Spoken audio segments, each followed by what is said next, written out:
E é uma das suas pautas, é o meio ambiente. E a gente vive essa onda de calor, tal, mas tem gente que ainda nega essa influência do desmatamento, essa influência... Enfim, você acha que ainda vai demorar muito para resolver essa situação? Você acha que as pessoas ainda vão demorar para ter essa consciência? Eu acho que 2023, Maurício, vai ser um ano que a gente vai se lembrar daqui a uns anos, como o ano em que todos nós, ou pelo menos a grande maioria de nós, entendeu que a mudança climática não era um evento futuro, ou não era uma abstração. Está muito perto, né? Muito perto. Já está acontecendo. Já está acontecendo. Porque até, 5, 10 anos atrás, ou ano passado, podemos dizer, as pessoas elas ainda se refugiavam num senso comum de, isso não é comigo. Isso é coisa da natureza, isso é coisa de ecochato, isso é coisa de gente que só fica pensando nisso, que fica inventando moda. Você acha que isso vai acontecer em pleno século XXI, coisa do tipo? Porque já existem cientistas, ativistas, partidos políticos que denunciam essa realidade há muito tempo. E que se já tivessem sido ouvidos algumas décadas atrás, a gente podia estar evitando o que está acontecendo agora. Mas eu acho que 2023 vai ser um ano que infelizmente... Evitando ou diminuindo, né? Ou diminuindo, minimizando os efeitos. Eu acho que 2023 vai ser um ano que a gente vai se lembrar como um ano que não deu mais pra gente falar, que dava pra deixar pra depois. Porque veja bem, a gente começou o ano com uma tragédia em Araraquara. Era onde o Lula estava no dia 8 de janeiro. Ele tinha ido para Araraquara para vistoriar a situação da tragédia. No feriado de carnaval, a gente teve uma chuva histórica lá na região do litoral norte de São Paulo, São Sebastião, que deixou 60 pessoas mortas.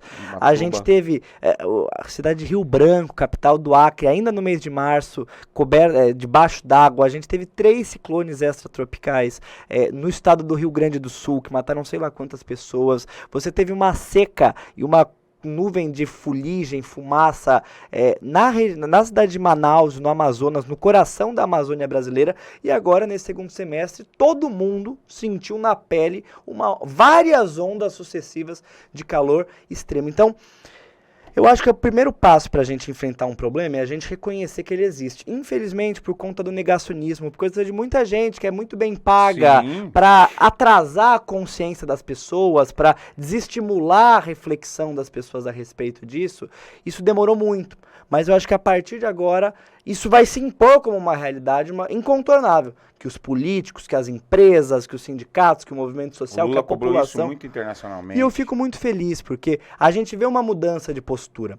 Porque o governo corresponde à sociedade, não é? Então, se você pega o primeiro, o segundo governo Lula, os governos da Dilma, a pauta da mudança climática não era tratada com tanta centralidade quanto é tratada hoje.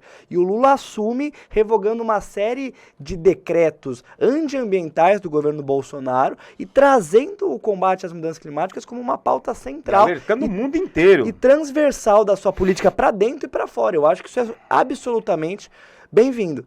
E que essa vai ser, não é um discurso catastrofista de profeta do fim do mundo, nem nada do tipo, mas a ciência está alertando a gente e a natureza tá dando fartas demonstrações pra gente que essa vai ser uma questão crucial dos próximos anos, que vai mudar completamente a nossa vida no planeta, a forma como a gente vai desenvolver as relações de trabalho, os serviços públicos, a vida em sociedade, a política. E o quanto antes a gente conseguir trazer isso para dentro do debate político e dar respostas contundentes para isso, a gente vai reduzir as consequências. Porque agora vai reduzir consequências mesmo, né? Porque as consequências já estão aí, né? Tem duas coisas que a gente fala quando a gente fala de política climática. A gente fala das medidas de mitigação, que são as medidas de você cortar na raiz. Ainda dá tempo de cortar na raiz. O que significa cortar na raiz? Você vê qual que é a causa e você atuar contra essa causa. Qual que é a causa da mudança climática? A emissão de combustíveis fósseis de carbono na atmosfera. No Brasil, isso se deve principalmente ao desmatamento, às queimadas, ao agronegócio, à forma com que se usa o nosso solo. Quando você derruba uma floresta, queima uma floresta para criar pasto.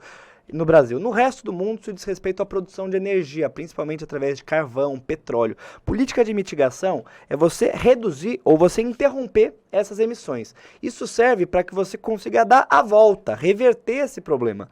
Agora, esse não é um problema apenas tardio, não é um problema que a gente precisa impedir que ele aconteça, porque ele já está acontecendo. É um momento de a gente ganhar tempo. Exato. Por isso que a gente fala isso para a gente poder ganhar tempo. Por isso que a gente fala da política de adaptação ou de prevenção. que são as políticas de, considerando que mesmo que a gente hoje interrompesse no mundo o desmatamento, as queimadas, a produção de petróleo, a gente ainda teria uma boa carga de eventos anormais para ter que lidar. Então a gente não pode deixar isso só para depois, isso já está acontecendo. Daí quando a gente fala de políticas de adaptação ou prevenção, são aquelas medidas para você minimizar as consequências. Então eu vou te dar um exemplo.